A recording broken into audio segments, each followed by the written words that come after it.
Okay, so tonight, chapter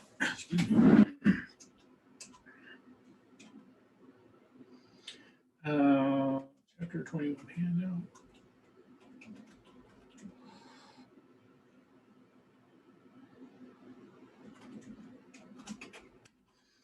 And we will see where we get through that. We have 2 more classes after this one. We have next week, and then we have, the one they tacked on. They gave me a Martin Luther King Day off, and then they tacked it back on. So we actually have 2 more classes. Let me check and make sure I'm not lying to you.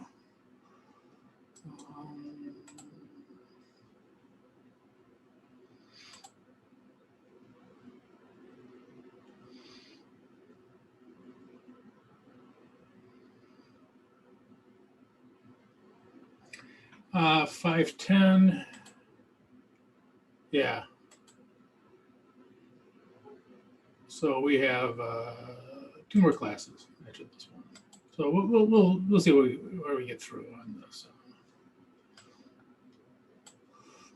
Yeah. So we will start the. I don't know if we'll finish the chapter 21 handout, but we'll keep working on that, and that's gonna be our last. This is gonna be our last chapter. This will be the last test. Will be on this on chapter 21. So anyway, any question, anything?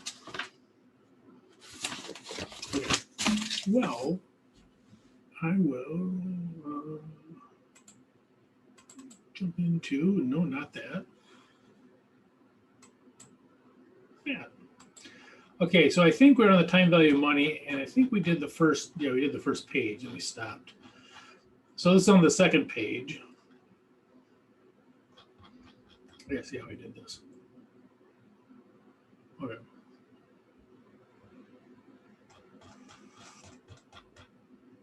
And this will be a little bit of a review, but it also has a point to it.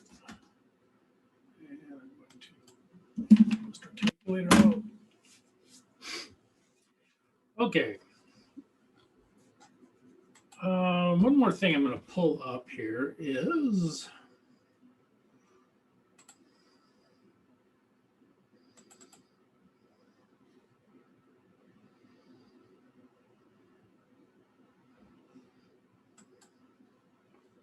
I don't know how I did this.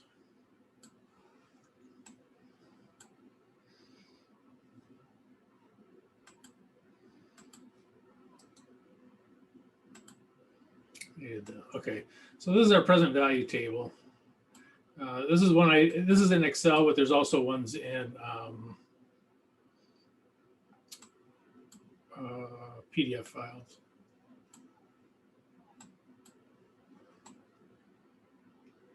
Okay, I'll play with those when I need to. Okay, so present value money. So Aunt Susie gives her niece a choice of $1,000 in 3 years, or $1,200 in 5 years, and the discount rate is that.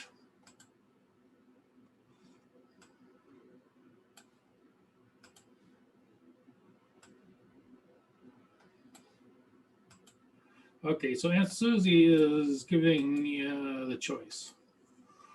So 10,000 in 3 years, or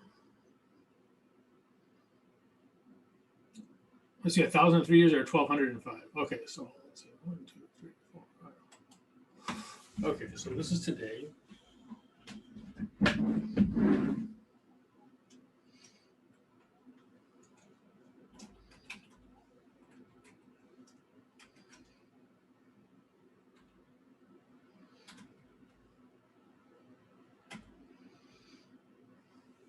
Okay, so who's this? Aunt Susie. Okay, so $1,000 in 3 years, or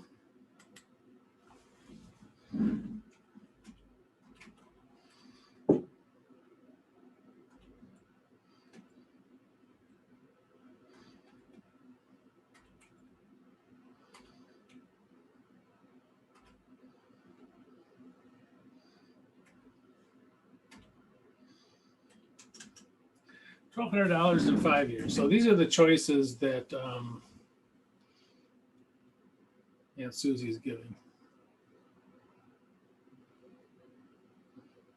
Yeah, I think I'm going to change my spacing here.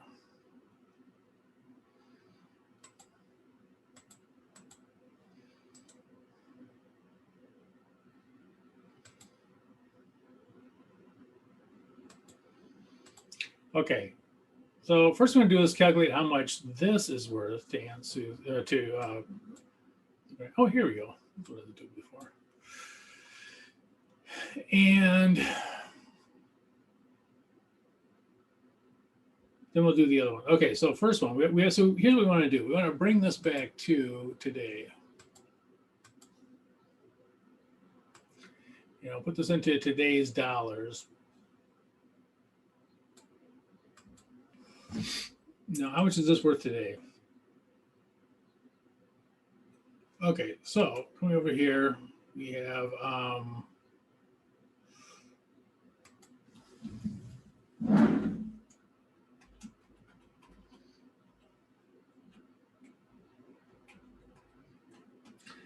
periods, we have 3. And the interest rate is 8%. And we're going to go to our table. Okay, so here's our table. And we have 3 periods. Oh, you know what? I got to do something here.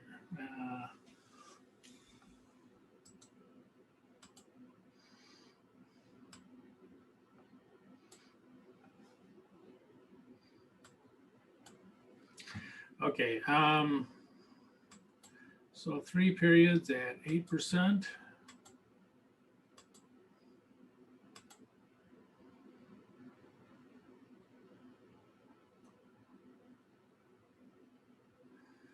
So 0.79. Now this is for each dollar. So this is for each dollar is we're 70.794. So if Aunt Susie is going to give you 1,000 of them.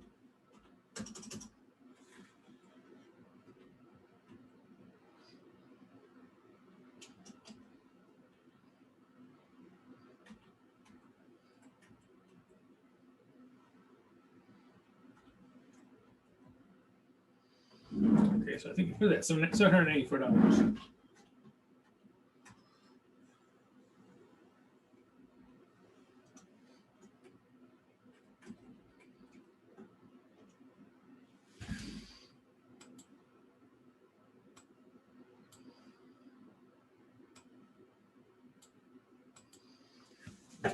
Okay, so this is the value of the first one.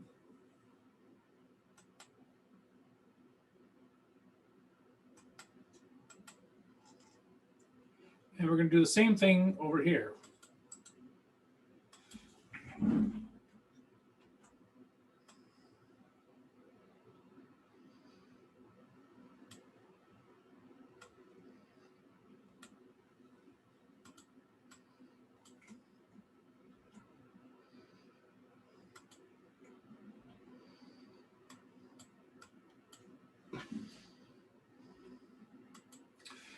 Okay, so this is 5 periods.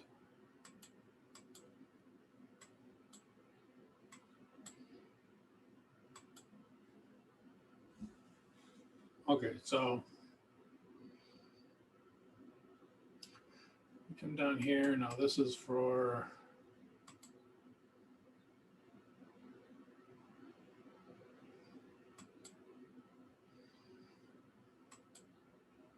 8% for 5 periods. Okay. Oh, I'm on the wrong. I'm doing something stupid. Okay, so 8%. So 5 periods be 0.681. 0.681.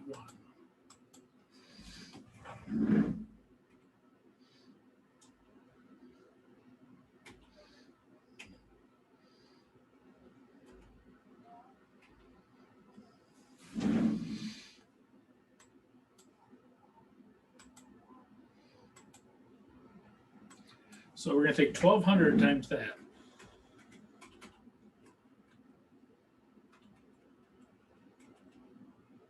In the wrong spot.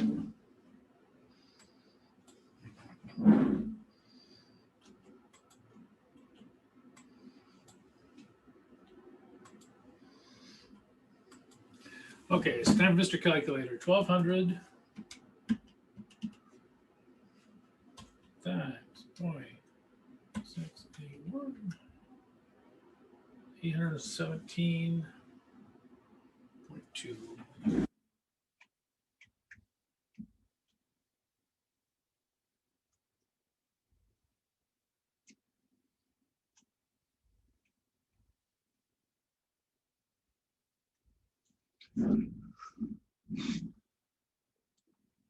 Okay.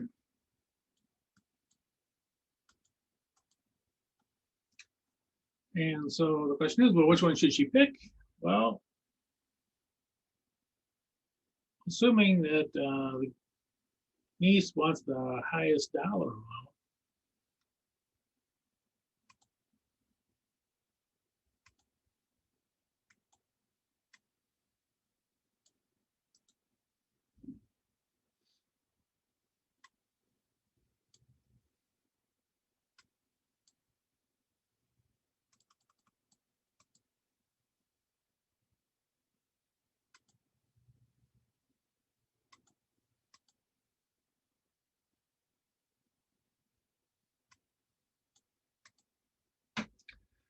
okay, so she should pick. She should pick the 5 periods and $1,200.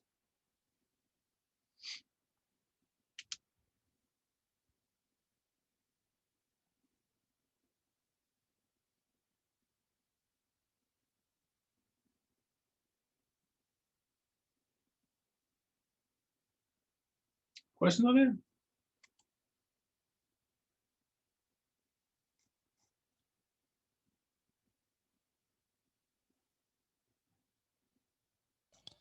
That's what I got. Yeah. Okay. All right. We're going to do the same thing for this next one here. Now, if you want to, you can copy this. Actually, maybe I should do that too. I'm going to copy this. You can just copy it down. We're going to change some of the numbers here. But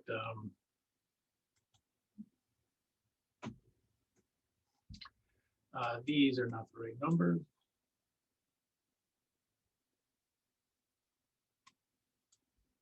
Which means those aren't the right numbers. I'm gonna move the other way somewhere. And the interest rate for this one is 12%.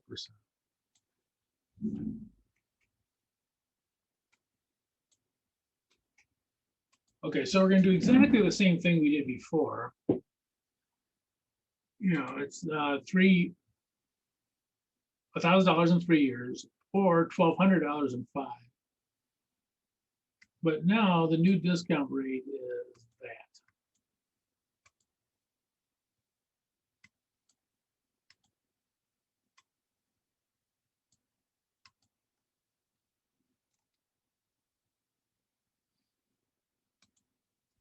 Okay, so we're going to do the same thing, except now we're going to go to 12 period. So 3 years.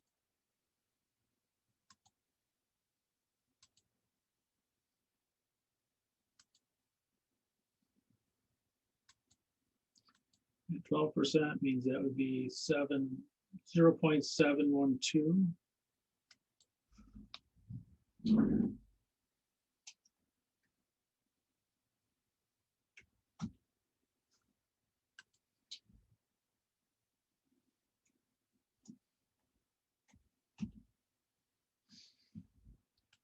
$112. And we go to 5 years.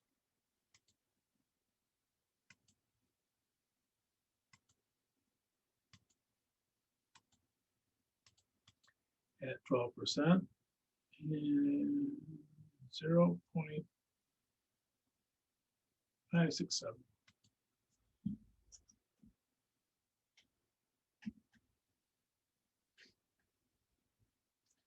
So, you know, and what we're basically doing is trying to see what, you know, what would this buy today, basically, putting it in today's terms.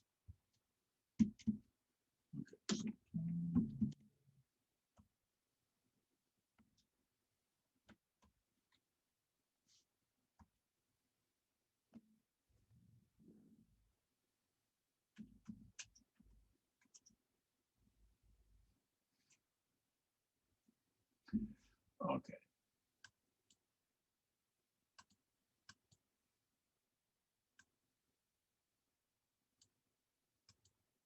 No, that's not the one we want to pick.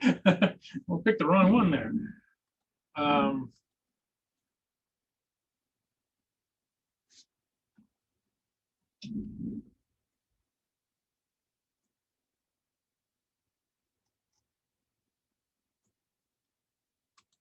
It's not showing.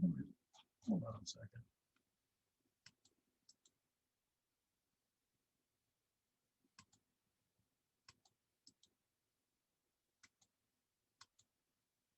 Ah. Okay.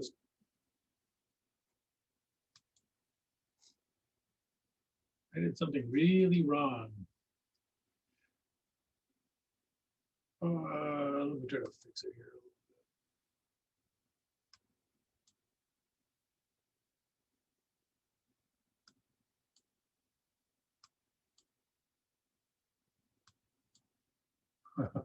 I just made it worse.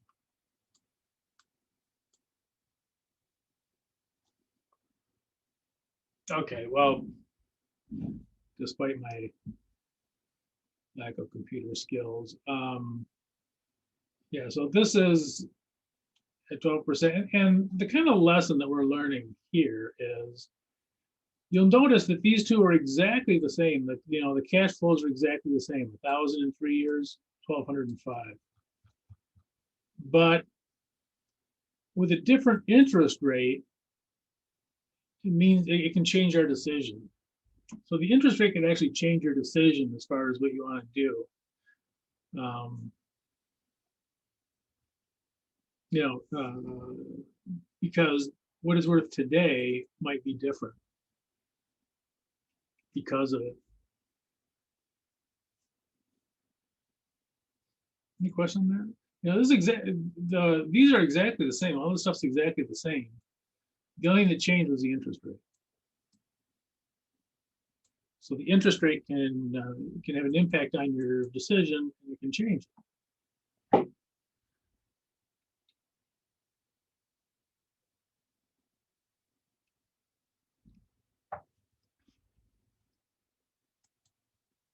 Okay. All right, now.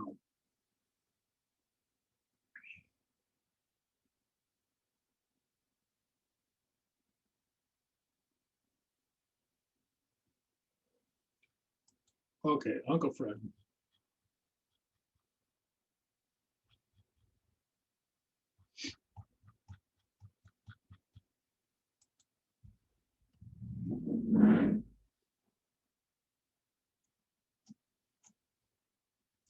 Number 5.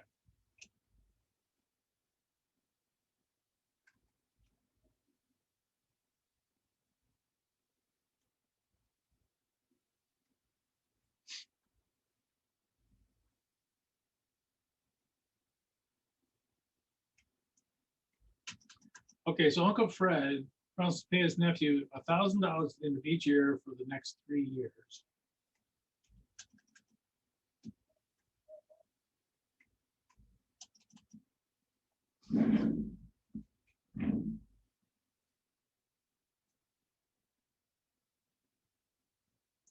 Okay, now you notice these are 3 different time periods. So the interest rate is the same, 8%.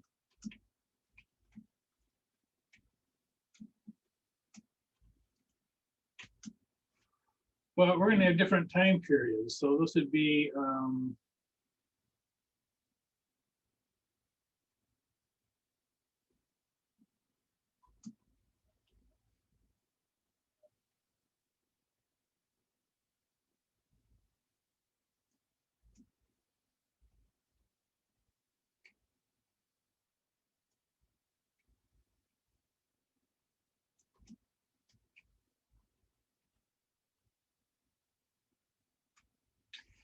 So if we were to bring this back to today, we'd say, okay, well, in period one, we're going to get $1,000.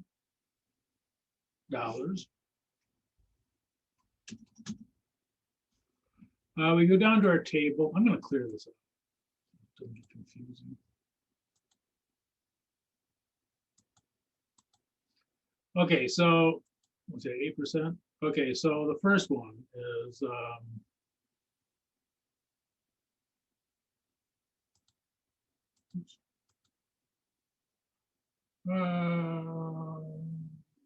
what's that called?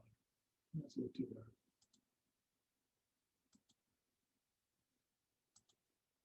Okay, so the first one is at 8% for one period. 0.0926.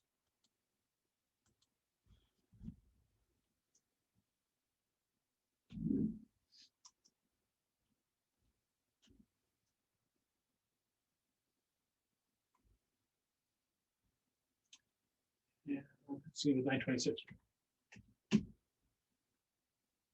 Okay, so this is the first one.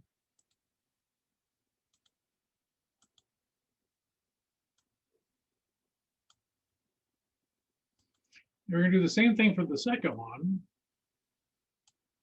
And the same thing for the third one. And I notice that for different time periods. So they're going to have different parts of the table. So, okay, so let's make this one orange. Okay. So number two, the orange. It's going to be 1,000 times 0.857. I see these.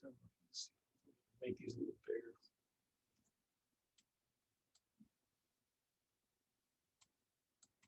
There we go. Okay, so 0.587.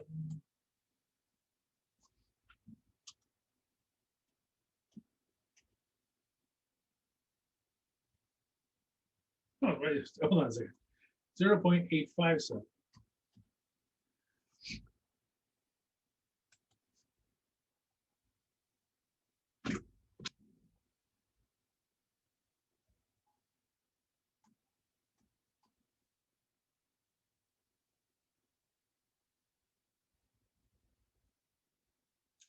And there's also going to be one more at period 3, which will make turquoise.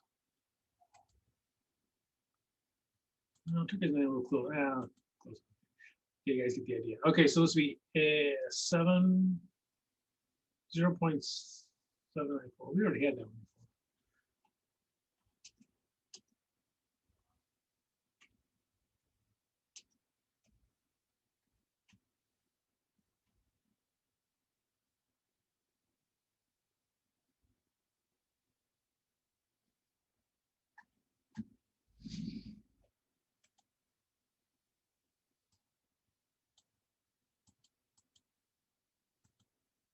Okay, so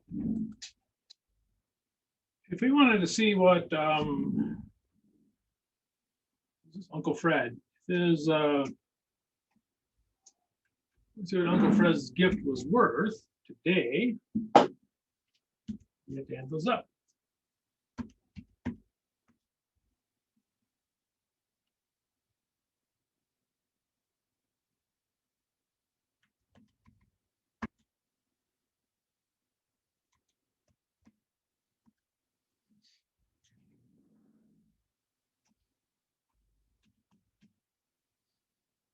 Oh.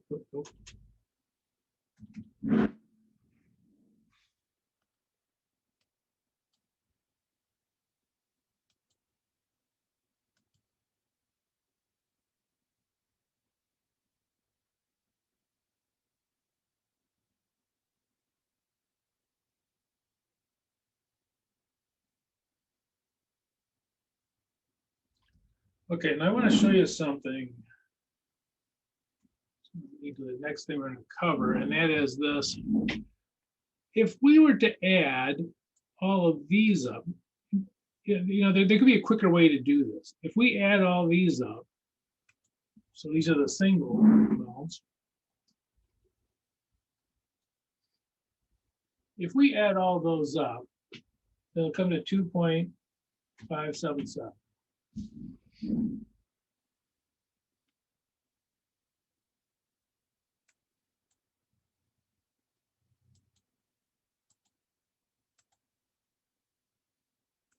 And then we could just multiply it once.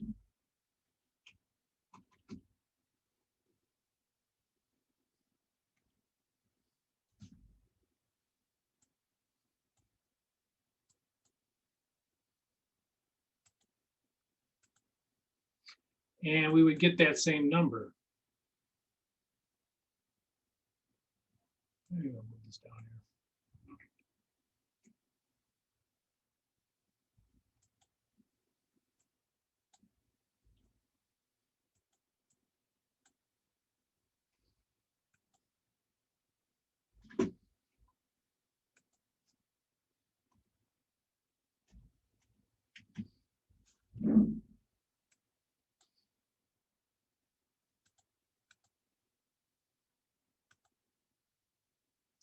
So if we were to add all these up, and then just multiply them one time, we get that number a little bit more quickly, right? So adding these up rather than multiplying them than adding them. Now, if you only have 3, it's probably not that big a deal, but you had 30, it'd be no fun at all. Okay, this leads us to another table.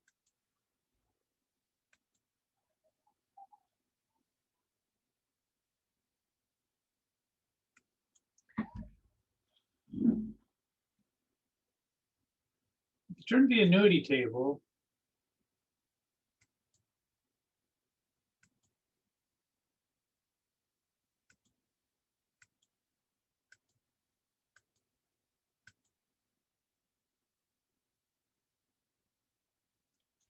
this annuity table has basically done what we just did, but for all of the different rates and time periods. So this 2.577, oops, is not that. The 2.5, that's what this is. They just added all of these up and came up with this. And this is what they call an annuity.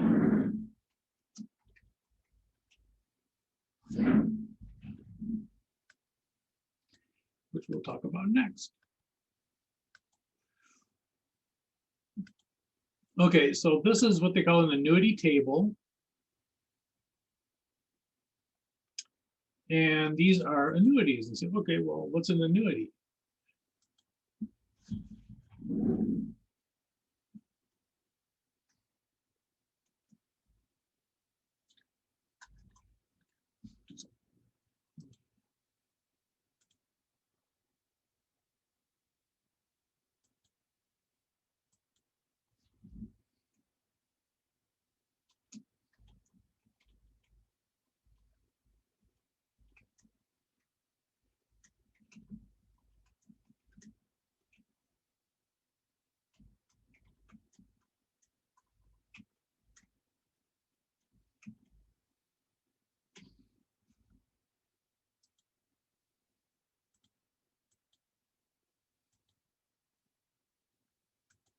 An annuity is when all the payments are equal. Okay, so when all the payments are equal, it's an annuity.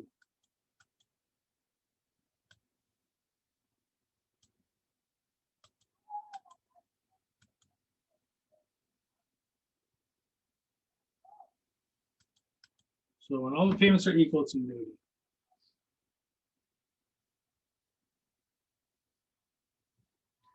All right, and I'm getting rid of this.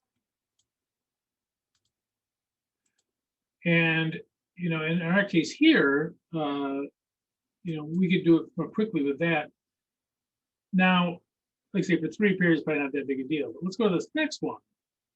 So Fred wants to pay his nephew $1,000 at each end of each year for the next 7 years. Okay, now this one would not be fun to do on the single payment table.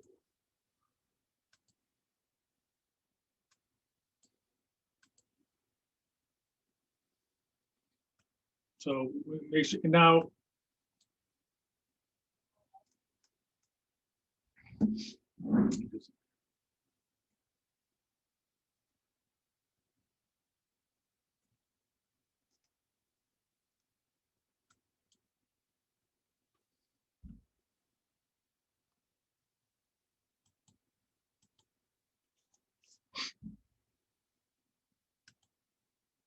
Okay, now make sure you're on the annuity table. So there's two, actually, these tables are at the end of your handout, but I also sent two separate ones. There's a PDF one that says annuity table. There's also the Excel one, which is the one I'm using. But there's a PDF one that says annuity table, because this is not going to be in a single payment table. This is going to be in the annuity table. And actually, for the most part, there's a couple of problems later on. We use a single table, but we're pretty much going to be using the annuity table after this. So make sure you're on the annuity table. Because that's what we need right now. Okay, so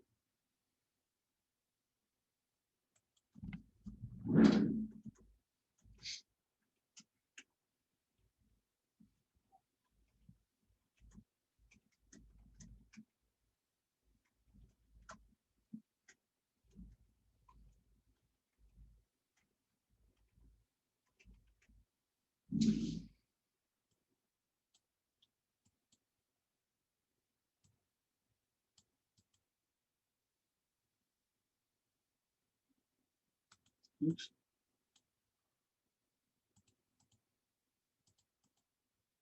That's weird.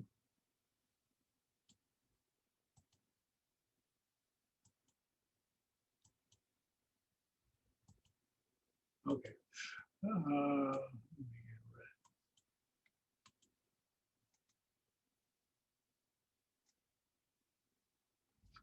Okay, now, so the annuity table. So let's see here. They have to be all equal payments, and they are. So each year for the next 7 years. 1, 2, 3, 4, 5, 6, 7.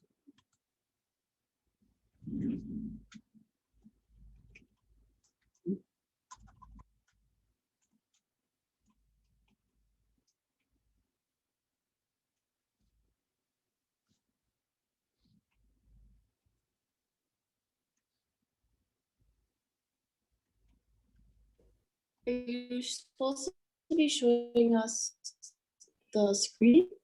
Or Oh, I are you apologize. showing a screen? Yeah, just Oh, sorry. you, like, type.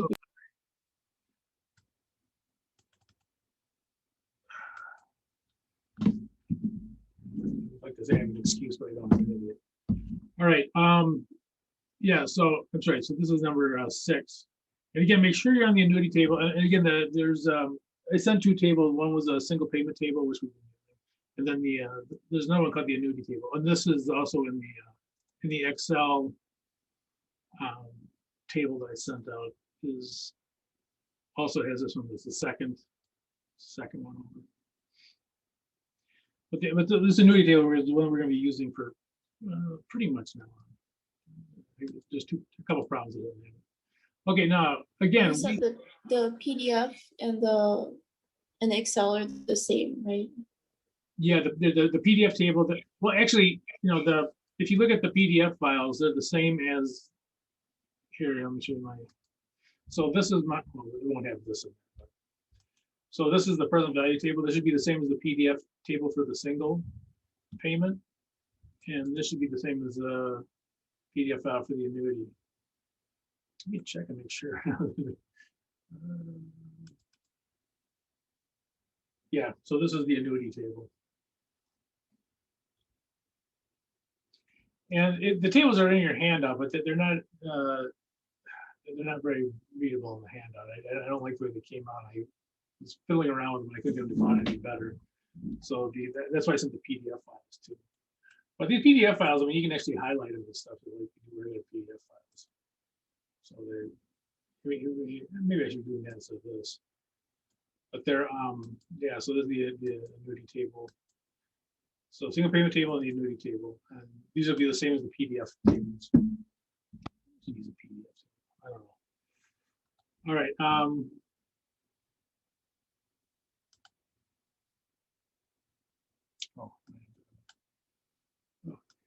All right. Yeah, so this is and again, now you can always use the single payment table. So there's nothing wrong. Let me do something here.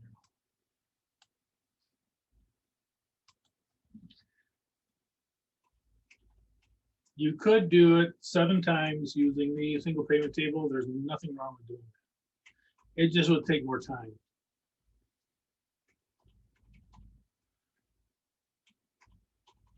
So you can always use a single payment table. Now, if they are all equal,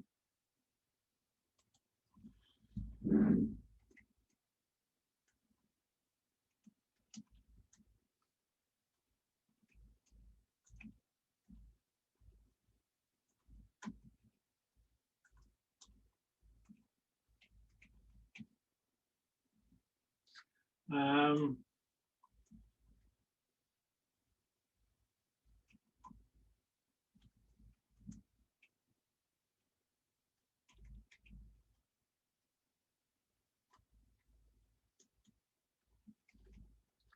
so if all payments are equal, you may use the annuity table. Now, you're going to want to use the annuity table on this one because it's got 7 of them. You could do them all separately, but it's easier just to do them all at once. Okay, so this is an annuity.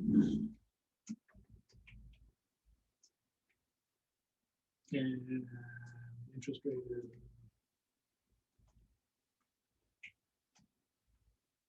I think it is interest rate.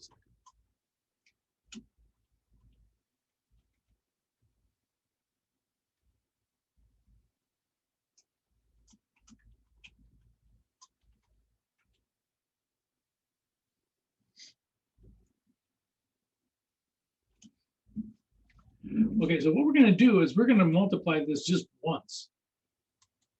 So it's sort of like this.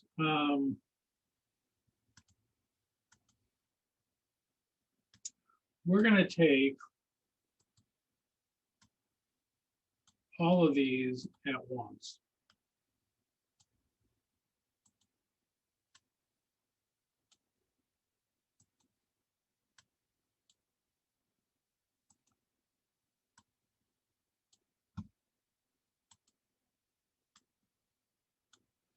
And using the annuity table, we can do that.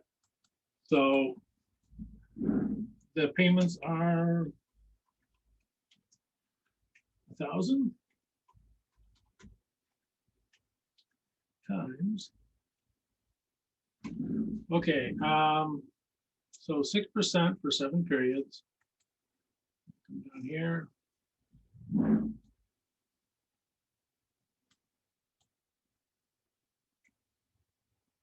Okay, so 6%.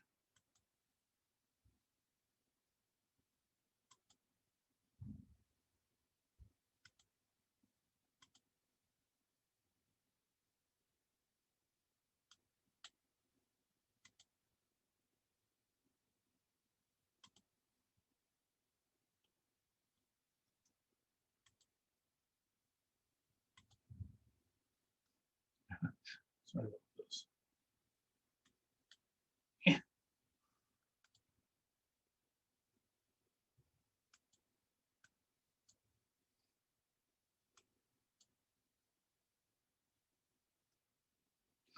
Okay, so 6% for 7 periods would be 5.582.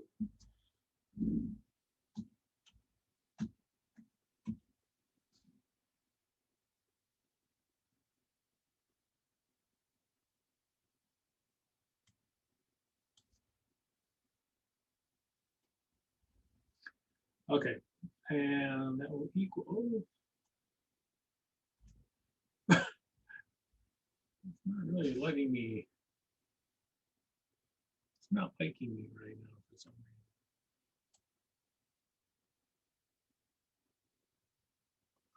reason. Okay. Let's take this out.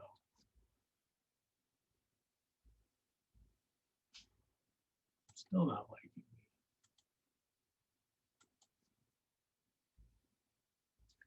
All right.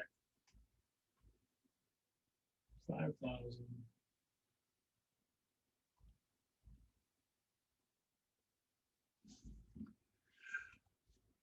Okay, so this would be the value of it.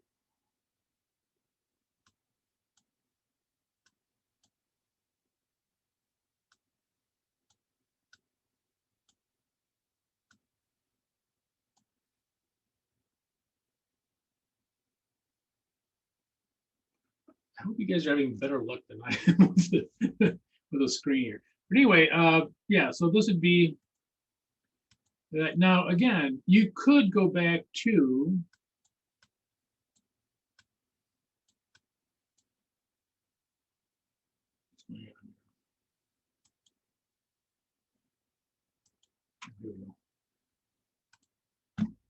you could go back to the single payment table and take all 7 of these, through 7 years.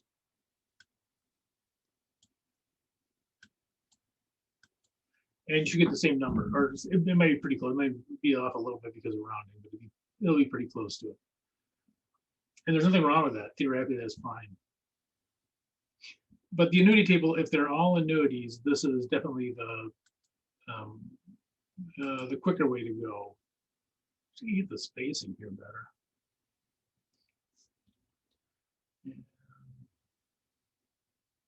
I'm gonna take the today out. Let's take the today out.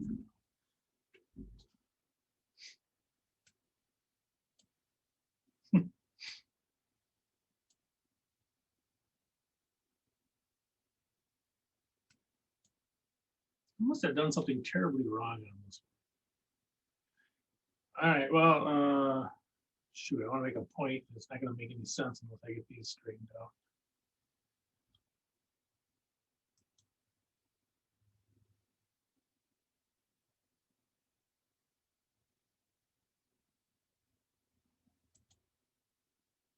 Oh, see that? Auto fit to content. Okay, so here's the point I want to make. As long as these are all equal, this is fine. So as long as they're equal. However, if you have anything that's not equal, say this is 3,000. So for whatever reason,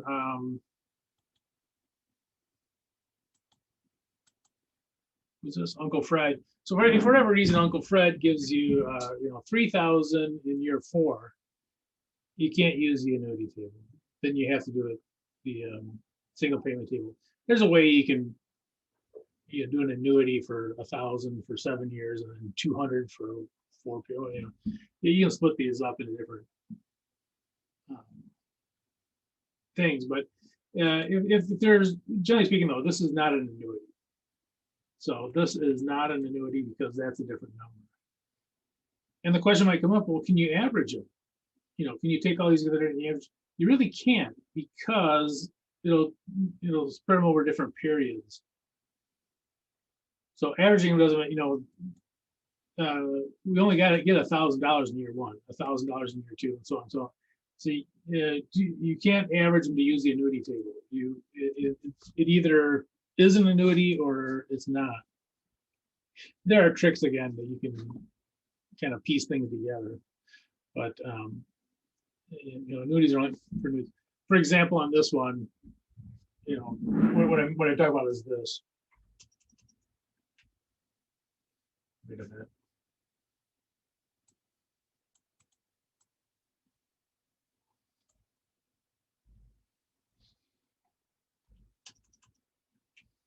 So there are tricks you can play if you do get an annuity.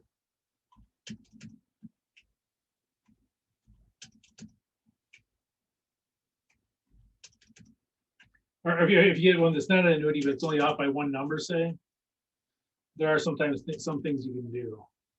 For instance, this one you could say, okay, I have, $1,000 annuity for 7 years, and then in year 4 I get an extra $2,000.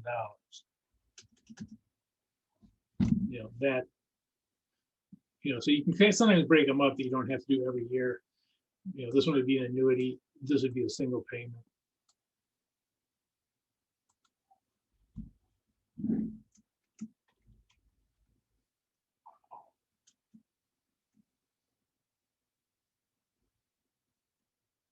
Yeah. I'm sick of goofing around. So this would be an annuity.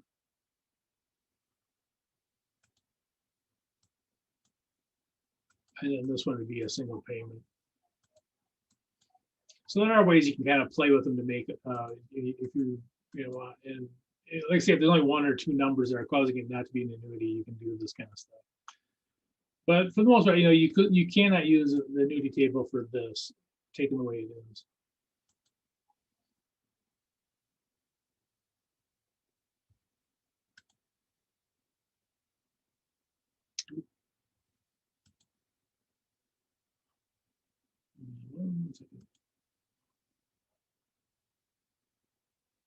Oh, is this lagging? If you guys are having a lag, it could be my connection. So if everyone's having a lag, then let me restart. Like, okay. But thanks. Let me know though if it starts happening, because it could be this connection. I should have something on here to test the connection. What I should do. Because if my connection's bad, then everyone's is going to be bad. All right. Let's see. What am I doing? Screensaver. That's what I was doing. Okay. So this is an annuity table, and again, as long as all the payments are equal, you can use it. Now, another thing that's true about annuities, though, which is good, is that in business, a lot of things are annuities. Your mortgage payment or your rent payment is an annuity. It can be the same every month or whatever. Insurance payments a lot of times are annuities. There's a lot of things that are actually annuities. It isn't like we sit there and think about it, but they are. So the nice thing is that, especially for business, that a lot of stuff is they are in annuities. So okay.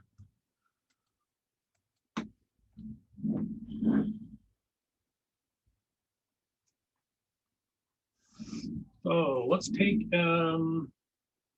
Janet wins the lottery.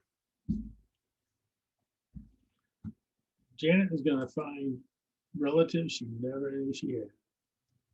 But Janet wins the lottery, and money's to be paid to her at a rate of, so $2 million, but it's going to be paid $100,000 a year for the next 20 years. The discount rate is 8%. What is the lottery worth today? Okay. So now I'm not going to go out 20 years. I can't even do 7 years. So let's see here. So this will be today.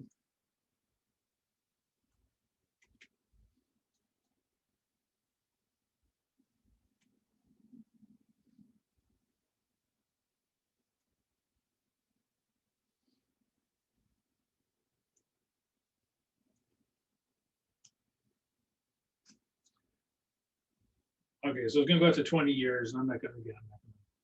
So every year, I actually put 100,000 years, probably do something. I'll put 100K. Okay. You guys know what that means. So she's going to get 100,000 a year every year, all the way out to 20 years. Could she use the annuity table to figure this out? Gotcha. Yeah, she can't use it. Can she use a single payment table? She could. It'd be no fun. She has to do 20 calculations, but she could use a single payment table. You can always use a single payment table. But this is an annuity, so they're equal payments.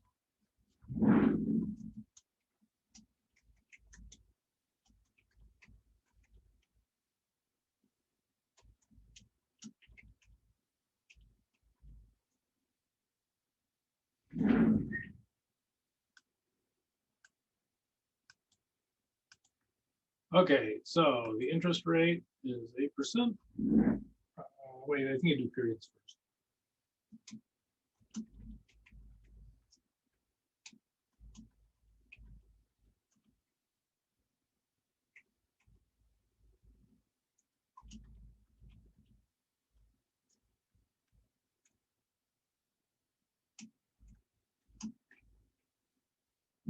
Okay, so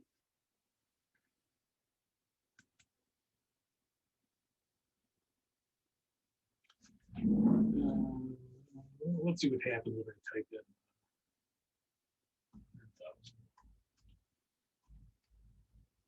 Oh, too bad.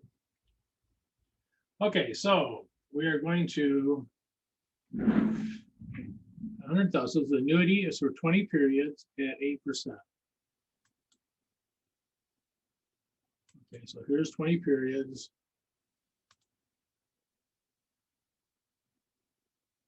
What color haven't I used yet? What's that color? Oh, there you go. Okay, so that color, whatever the color is, kind of rose, I guess.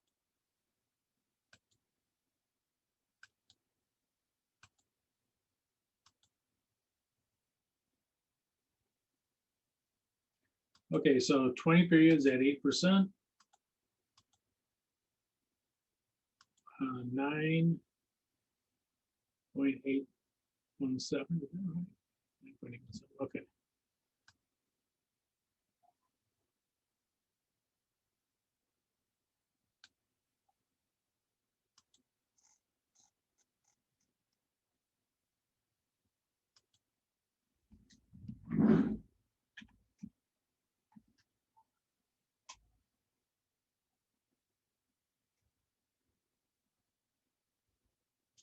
Okay, so that is what, 981,000.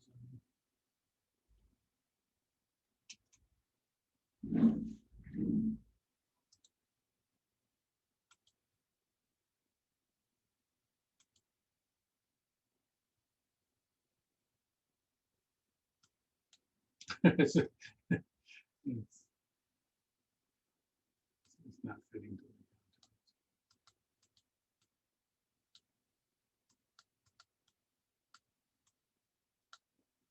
I don't know. Anyway, so this would be what her. Oh, wait a minute. I just have to do this. Oh, no, I don't.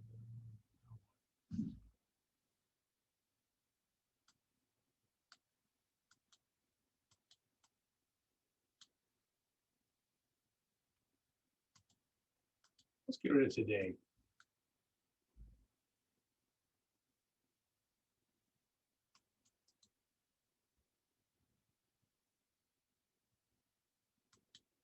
Hey, look at that. Okay, so this is what her payout would be. She's not quite a millionaire, but she's pretty close, and she's probably pretty happy about it. So that would be what her because she'd take like a lump sum payout. That's what it would be at 8%. If you ever are in the situation where you have an annuity, you can shop around.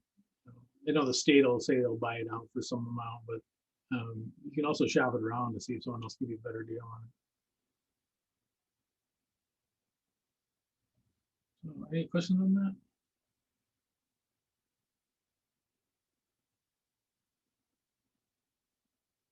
Okay, so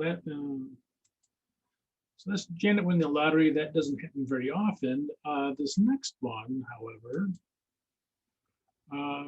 happens a little bit more regularly, and that is you're working someplace. So say I'm working at a bicycle shop. The owner wants to sell a bicycle shop to Sam for 600,000. The shop will earn approximately 100,000 per year for the next 15 years, and the discount rate is 8%. What is the bicycle shop worth today? Can you hear that noise? That's my neighbors. I don't know what's going on. It must be someone's birthday or something today. It's not usual for a Monday night. Okay, so the owner says, I'll sell you the bicycle shop for 600,000. And you're the manager, so obviously, or isn't your manager, but you're working the shop, so you probably know how to work the shop. But the question is, the $600,000, is this a good deal or not? So what you have to do is put a value on the business, and this is how you do it. It's making 100,000 per year, the next 15 years, and the discount rate is 8%. This would be the rate that you could borrow from the bank, usually is what you'd use. So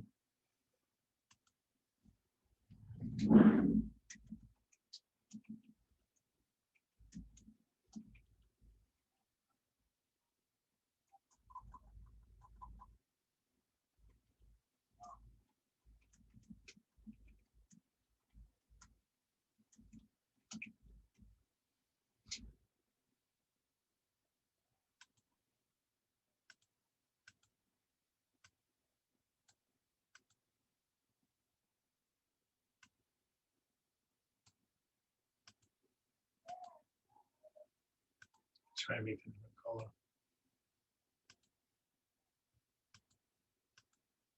So whatever the bank is charging, so if the bank charges 8%, that's, you know, that'd be a good number to use. And you'll put it in here the same as we did before.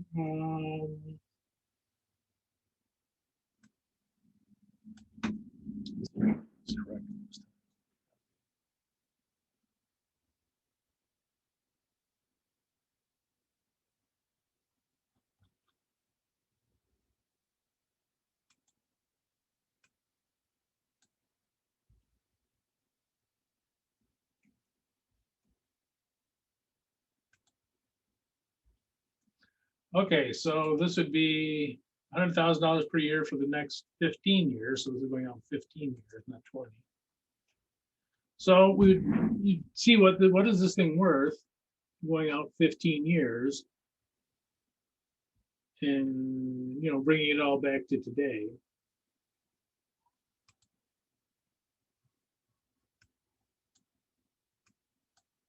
You know, bringing all these back to, hey, oh, I did something wrong here.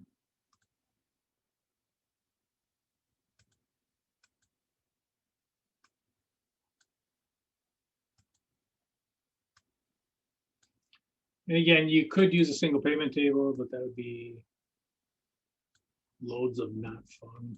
So, okay, so this is an annuity, same amount.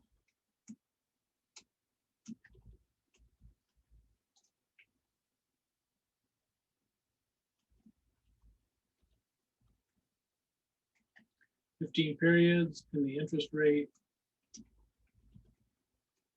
is 8%.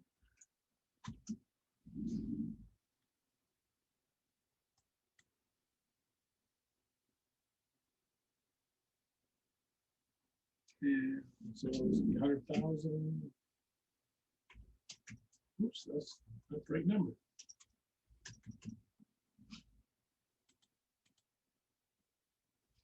Times, okay, we have to go to our table again. So this is 8% for, you know, I'm gonna do something.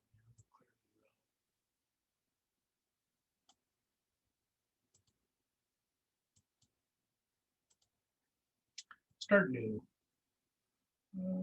Okay, no. Ooh, that's a little too dark. There we go. Okay, so we have 15 periods at 8%. Again, we're on the annuity table. We could do them on the single payment table, but it's just quicker to do it on this table. So you could do it on the single payment table, nothing wrong with that. That's right, 8%. Okay.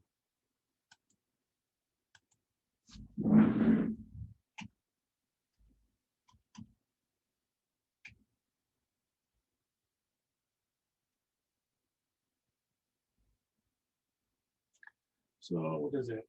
255,300.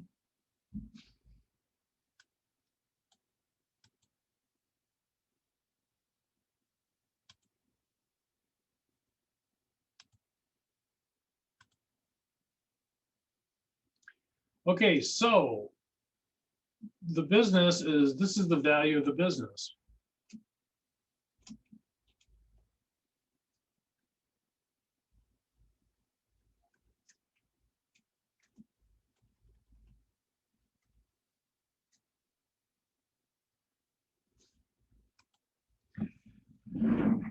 So would you want to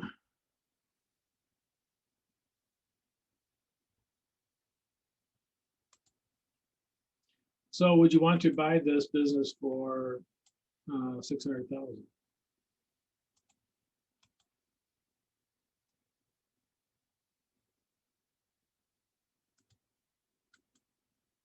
Yes or no? Would you want the owner's offering to sell it to you for 600,000? You value all the payments, comes out to this.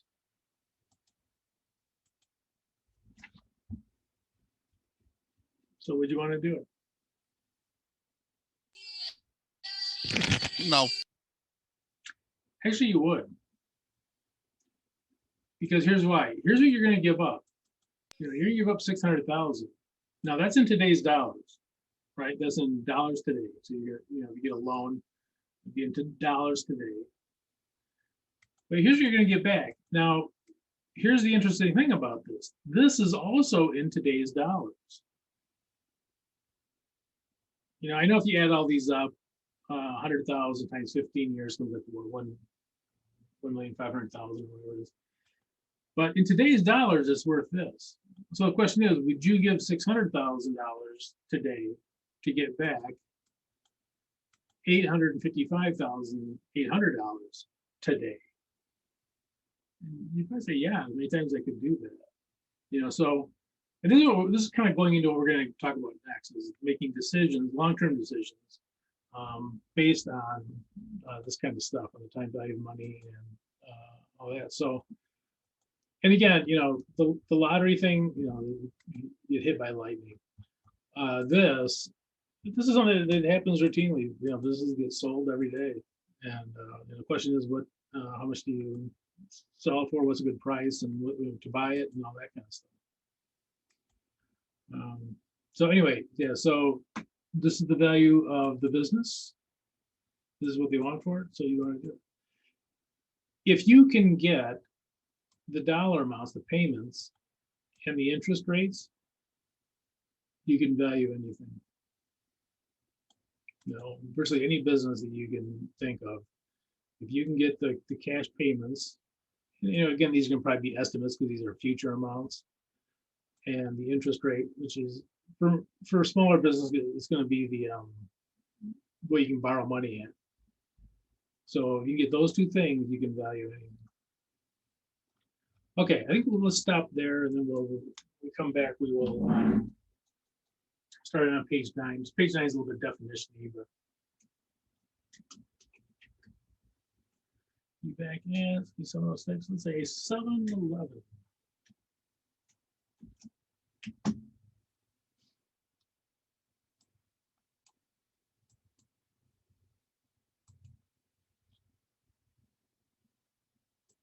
I think I'll put it up here. Oh, wait a minute, I got a copy.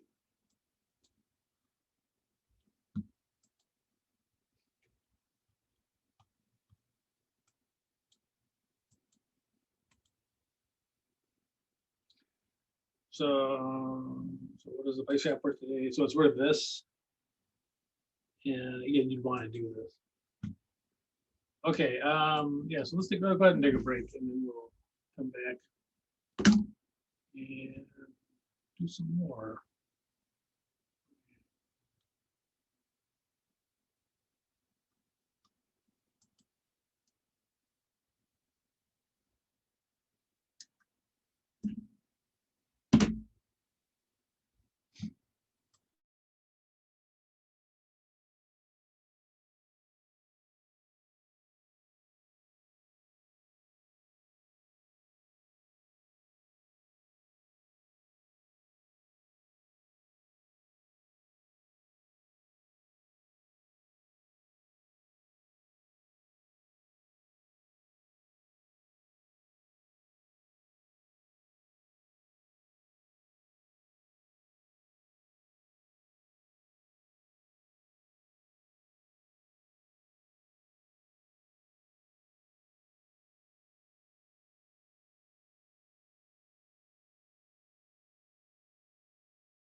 Okay, sorry I'm late coming back here. Okay,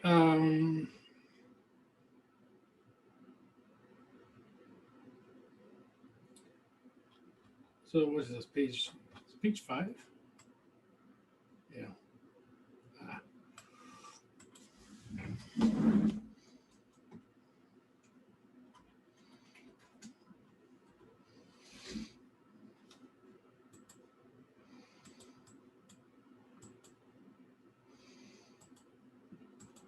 Okay, page 5.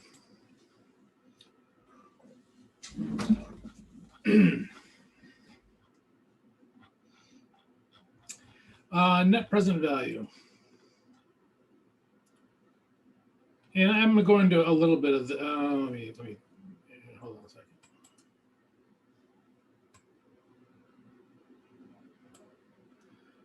Okay, I'm going to go into a little bit of what they commonly refer to as the cost of capital.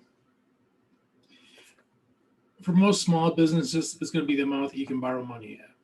So what can you borrow money at? How much, what rate can you borrow money at?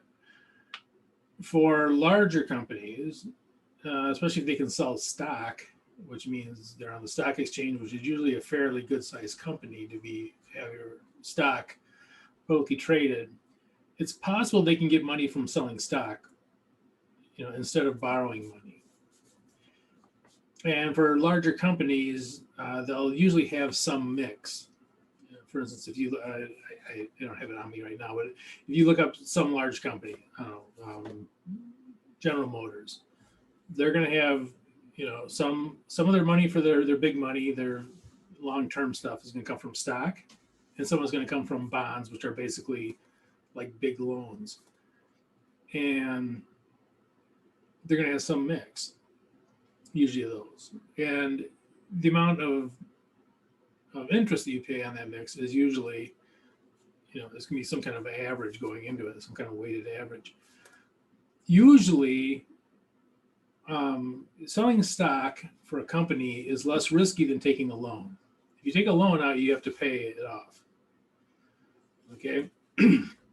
Now, if you sell stock, it's less risky. However, for the investor, it's more risky to buy stock rather than, say, buy bonds. Why? Because they're not sure they're going to get their money back.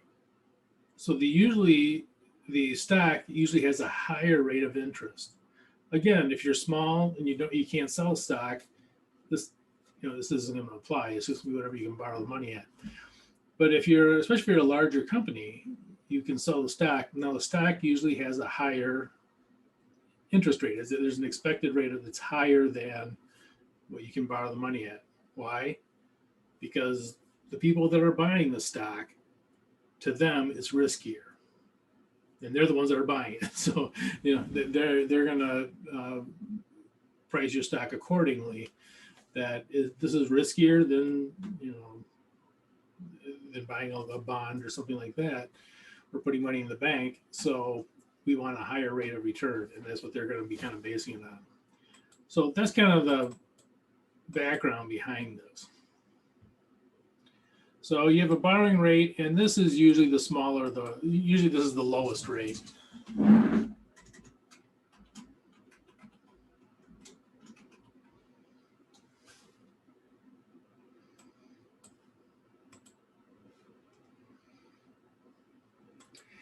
And this is usually the highest rate.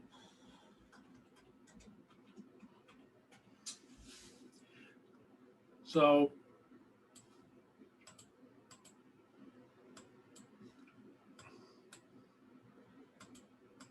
borrowing money is usually the lower of the two.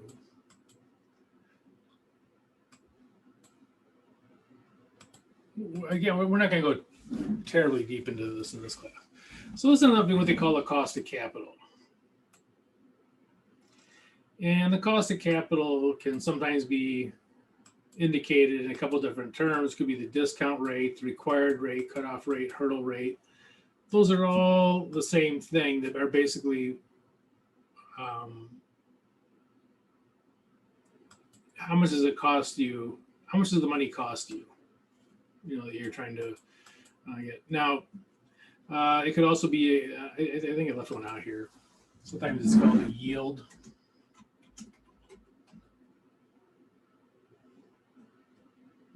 I got those backwards.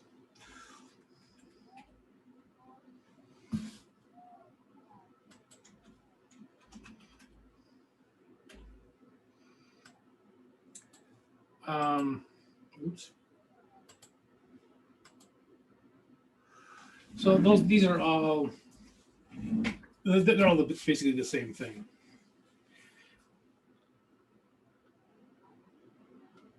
Now, the thing, I think I do this in one of the problems here. If there's a borrowing rate and there's a cost of capital, you're going to use the cost of capital, because the cost of capital may include stock, which is what you would you may have in there. Okay, so here's how all this thing kind of works out. So let's say that you can borrow money at that.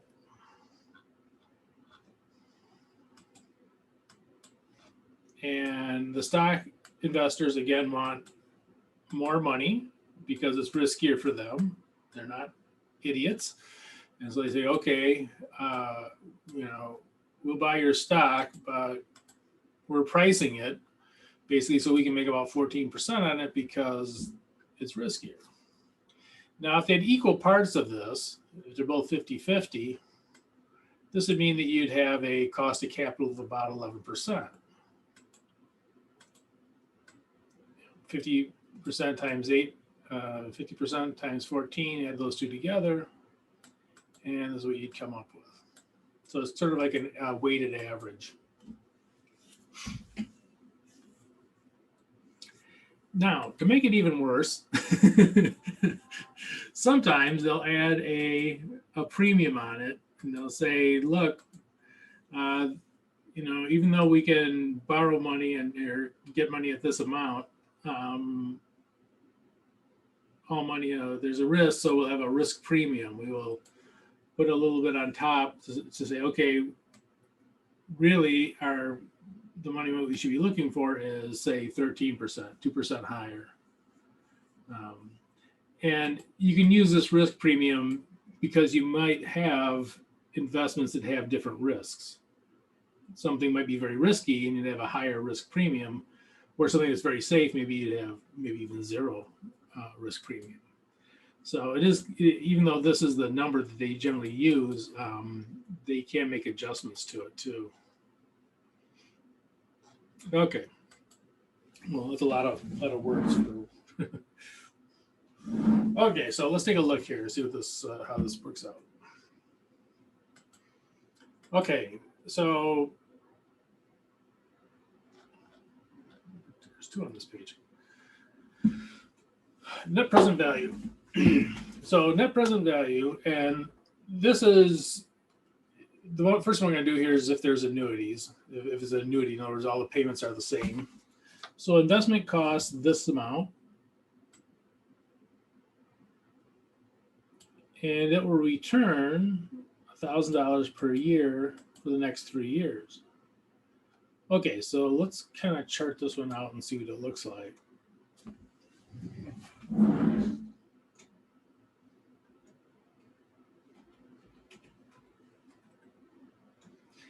So today, which is period 0,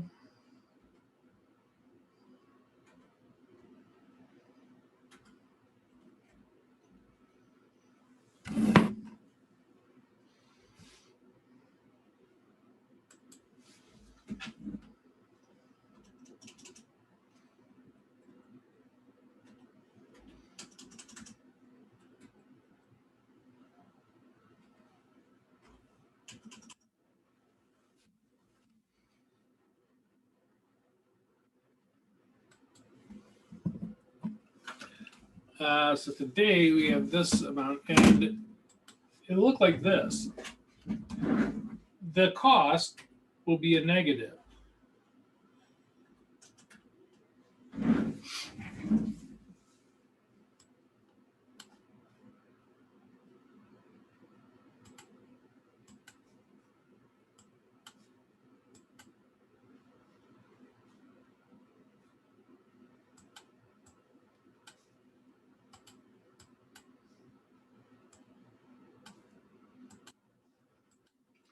So this is negative. This is a negative amount of money. We got to pay it out, which is what most investments are. Most investments, you pay out the money and then you get money back.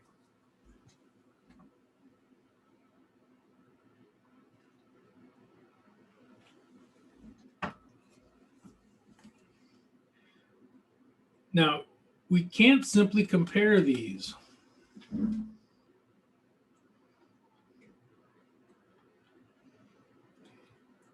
These, while they're all dollars, are not worth the same amount.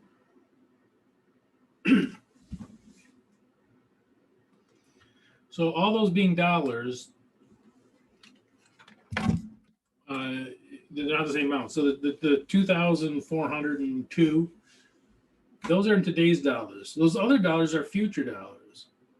They're not worth, it's apples and oranges. The dollars from period 1 aren't the same as dollars today. Dollars from period 2 aren't the same as dollars today. Not only that, the dollars from period 1 aren't worth the same as, say, dollars from period 3. They're all different values.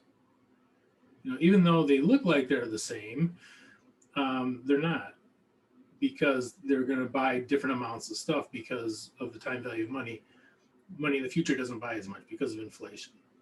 So we can't simply say, okay, we're paying out 2,402 and we're getting back $3,000. Those dollars aren't worth the same. So we have to discount them back just like we did before. We're going to discount them back to today. Okay, so this is, it's basically the same things we did before. So this is, it's an annuity.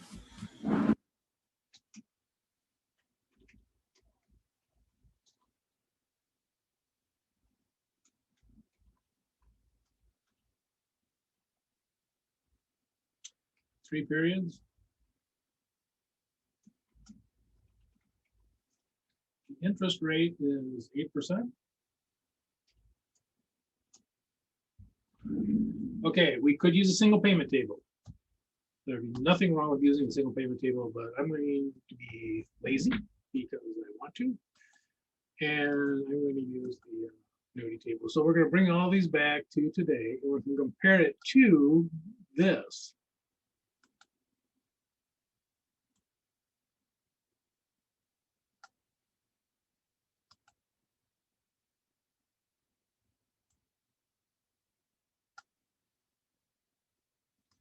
Okay, so let's see here.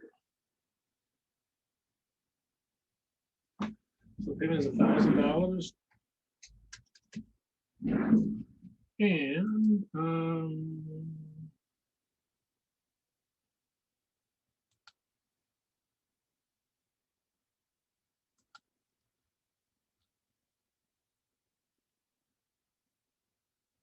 gonna stop using 8%. I use it too much.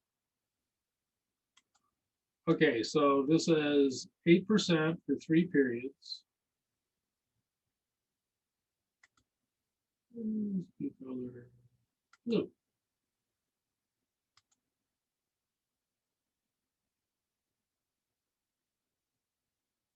Let's do lighter blue. Okay. Yeah. Let's go like a darker blue. I don't like lighter blue. It looks too thick. Have we done? What's this one? This one? It's the same color. Don't. And we'll do that. No one cares. Okay, so 3 periods. We actually did this one before, so this should be a little review. So 2.577.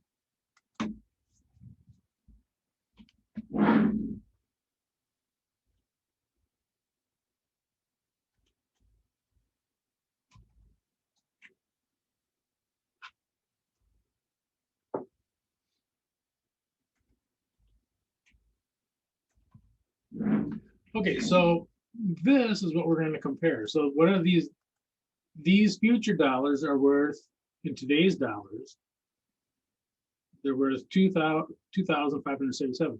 So we're going to compare these two and see how they come out. Now, this is negative and this is positive. So if you want to type in that one first and then, subtract out the 2,400, that's probably what I would do. So 2,577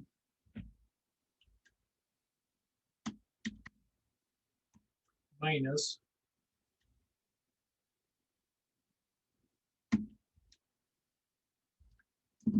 so $175.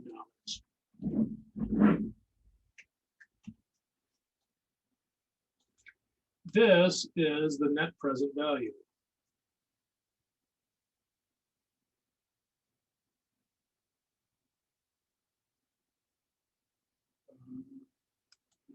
Let's see if I can put it in here.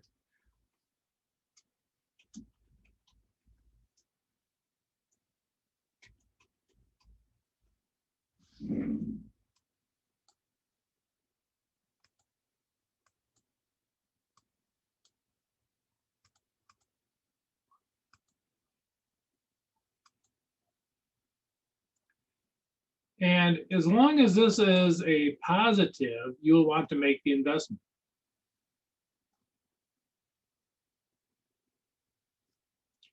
So you would want to make this investment because this is positive. This is the same as handing over $2,402 today, and someone else handing you back 2,577. And these are in today's dollars also.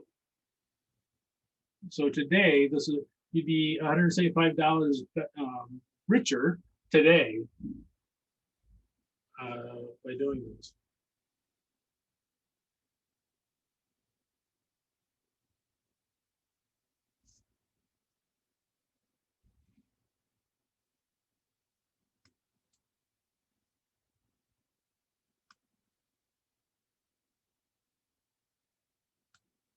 Okay, so and that's an important concept to know, is that in today's, so bring them back to today's dollars. You can't compare today's dollars and future dollars. They're apples and oranges, they have different values. They're, and if they're from different periods, they have all kinds of different values. But if you bring them all back to one time period, today, you can compare them and say, okay, in today's dollars, this is what it's worth. So, and that's, and that will make it, if the net present value is positive, you're that much richer today immediately. So the minute you make that investment, you're that much better off.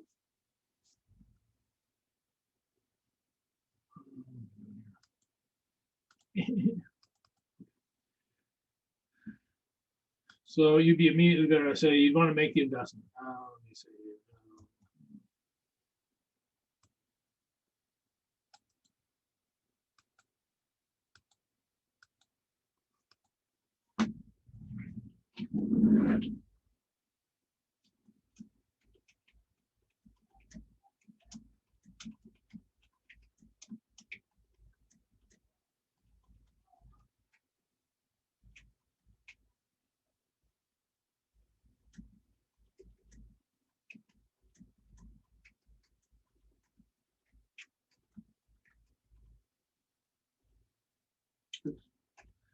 So because net present value is positive, you want to make the investment. So this is being positive, you want to make the investment. By the way, sometimes you'll see this, you'll often see this abbreviated as NPV. So net present value, you'll see it often abbreviated as that.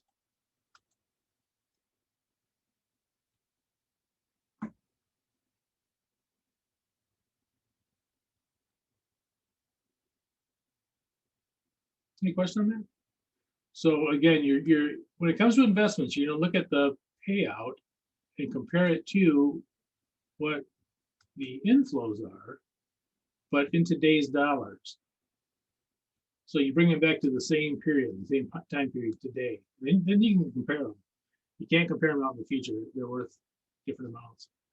Okay, let's do the same thing for this one.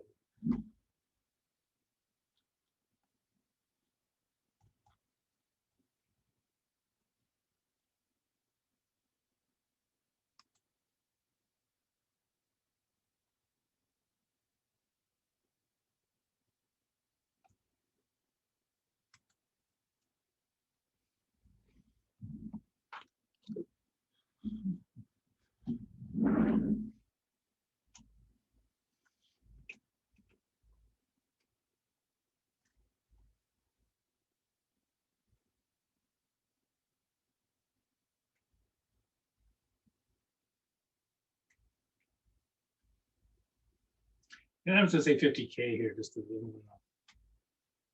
goof up the spacing.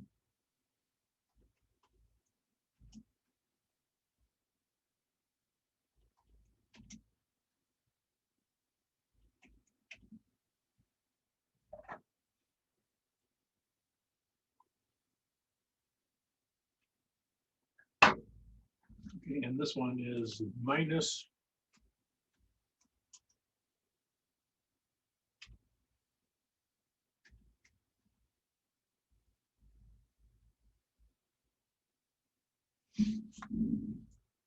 Okay, so this is being paid out today. This is what you're getting in the future.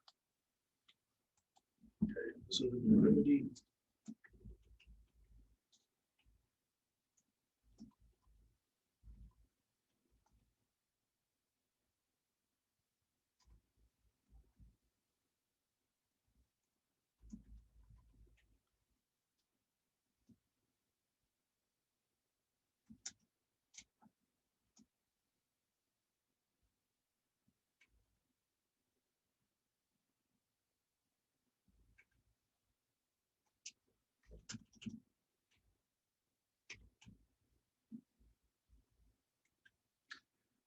Okay, so we go to a table, it's 10%. Okay,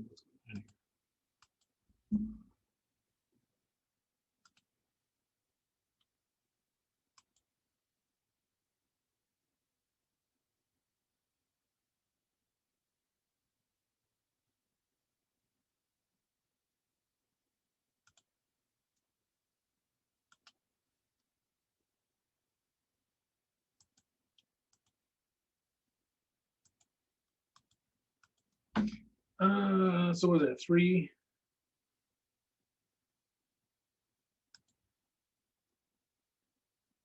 So 10%, 5 periods,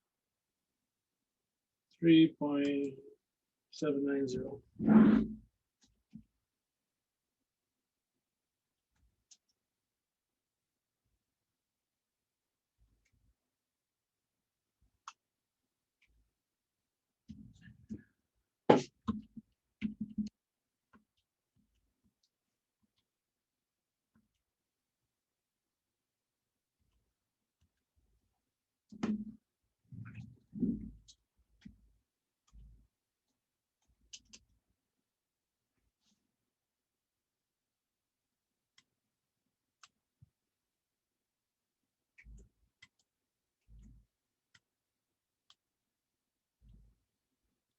Okay, so that is all these.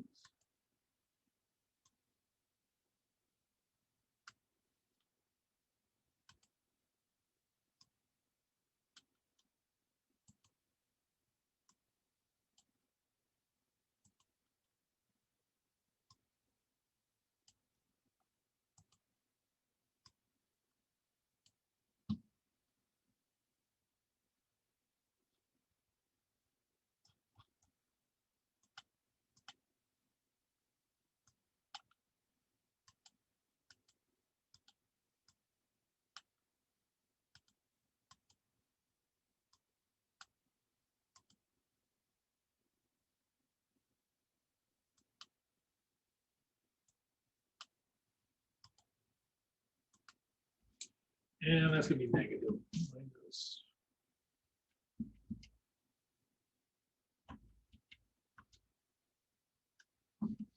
Negative 21,118.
Okay, it's negative.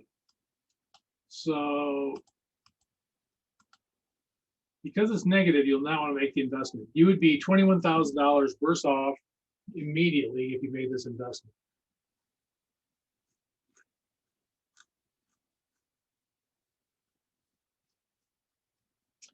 And here's the thing, you could have someone who is unscrupulous or maybe even ignorant, tell you, look, you're going to put 210,000 in, you're going to get back $250,000. You're going to make $40,000 on this, which is really not true. Oh, here's the thing I was telling you about. This up here.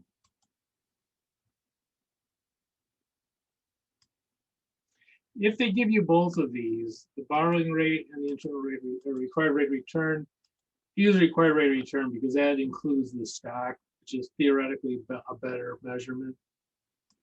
For most places, it's going to be the borrowing rate.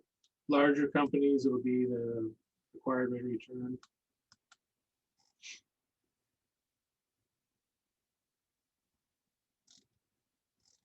Okay, so even this one, you do not want to make this investment. You're losing money.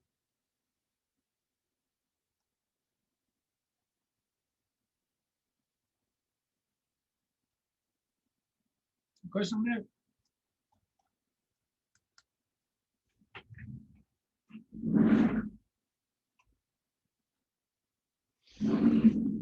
I think this one.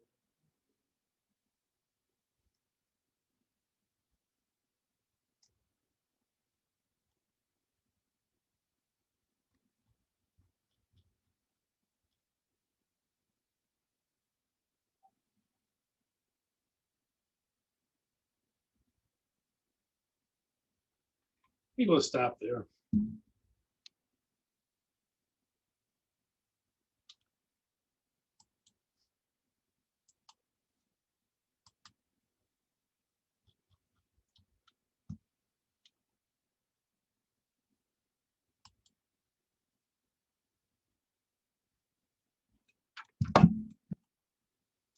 Yeah, we'll go ahead and stop it. This stuff's a little bit dry.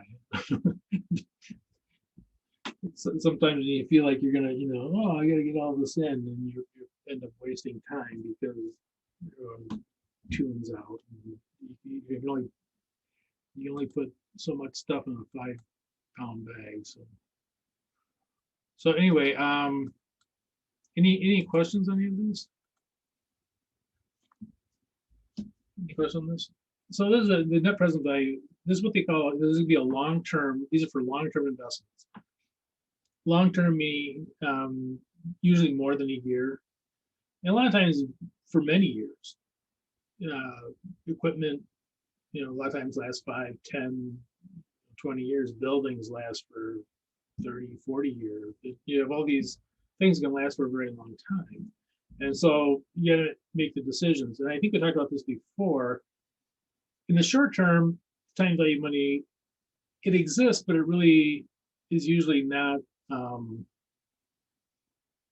it's usually irrelevant. The value between $1 today and $1 tomorrow for, say, a special order or something like that, is minimal. When you start talking about very long-term things, though, then the time value of money can come into play because the values are different. And going into the future, the values can be considerably different. So long-term stuff, they do come into play. I also mentioned this I think I mentioned this last time. If I didn't, I should have. And that is that in the long run, in the short run, we have variable and fixed costs. In the long run, they're all variable. So it's all costs in the long run. All costs are variable because fixed costs are things like a building. If between today and tomorrow, you're going to probably have the same amount of buildings you have. But if you could talk about 5 years from now, you can sell some of your buildings or you can purchase some more buildings. It's all variable. So long-term stuff is all variable. And because of that, all the costs are relevant. that, you know, that they are all variable, they're all in play basically. So, you know, that is kind of a difference between the short term and the long term, and that we're really going to deal with all the costs rather than just, you know, basically the variable costs, which is what we kind of looked at in the last chapter 11. So chapter 11 is short term, this is long term stuff. And again, the big difference is the time value of money.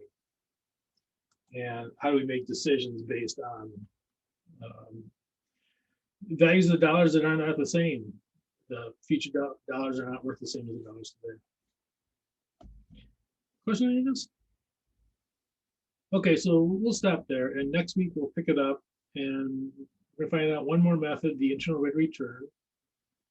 And no, actually two more methods. I just lied to you.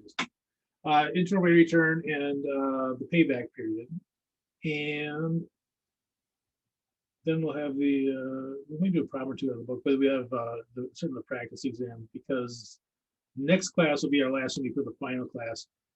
And I'd like to leave the final class open for questions and that kind of thing. It's not required, but so I'll give you the chapter 21 exam next week, and then I will leave the very last class will be open for questions, concerning the thing you guys want to, end of the quarter, or not quarter, end of the semester stuff. So, okay, any questions on that? Yeah, is next week the last week, or is it the week of the 10th? It's the week of the 10th. Okay. If you remember, we kind of a mean thing.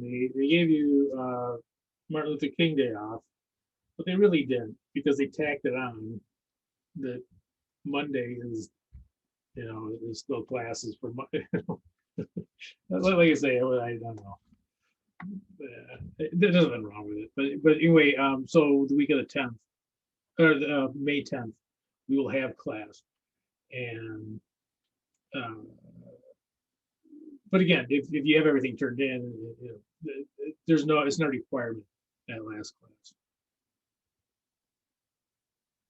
Nothing wrong. I mean, if you want, you know, I'm trying to discourage you, but it's not going to be. You're welcome to come. How about that? You're welcome to come, but you don't have to. Okay. Any more questions? All right. Well, you guys have a good evening, and I will talk to you. Nothing is due to turn in. Most of you have already got the stuff for chapter 11. If you haven't got chapter 11, try to get that in. What's it due? I can't remember. Is it due tomorrow? You signed the exam for Wednesday to be turned in. Okay, Wednesday. Okay, very good. Yeah. Oh, I know. I remember now. I sent it out very late on last week. So yeah. Okay, so Wednesday. Yeah, try to get that in. And again, not to be too preachy, but end of the quarter stuff. This is one of the classes you can get most of the stuff in to free up that last week, which is going to be all your crazy big stuff to turn in term papers and group projects and all that stuff. So anyway, all right, I will talk to you guys next week. Have a good evening. Good night. Yep.